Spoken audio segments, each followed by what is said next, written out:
Hello বন্ধুরা, চলে এলাম আজকে কিনে শুক্তো। আজকে একটু ঘরোয়া পদ্ধতিতে শুক্তো করছি, কোনো অনুষ্ঠান বাড়ির শুক্তো না।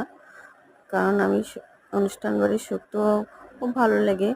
আর আমি ঘরোয়া পদ্ধতিতে আজকে শুক্তোটা রান্না করব একদম কম তেল মশলায়।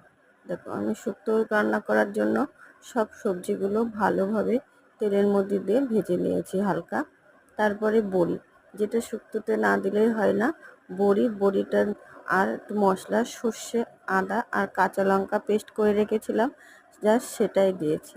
দিয়ে এই সব ভাজা সবজিগুলোর সাথে মশলাটা দিয়ে খানিকক্ষণ আবার কষিয়ে নিয়ে তারপরে উচ্ছে আর বড়িটা দিয়ে দেবো। আমি উচ্ছেটা প্রথম থেকেই দেয়নি, ভেজে তুলে রেখেছিলাম, কারণ প্রথম থেকে উচ্ছেটা দিলে একটু বেশি তিতো হয়ে যায়, বাচ্চারা খেতে চায় না, ওই জন্য উচ্ছে ভেজে রেখে দিয়েছিলাম।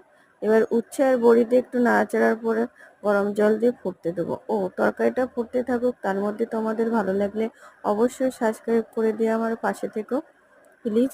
দেখো, বলতে বলতে আমার শুক্তোটাও রেডি হয়ে গেল, একদম কম তেল মশলায়, বেশ টেস্টি কর।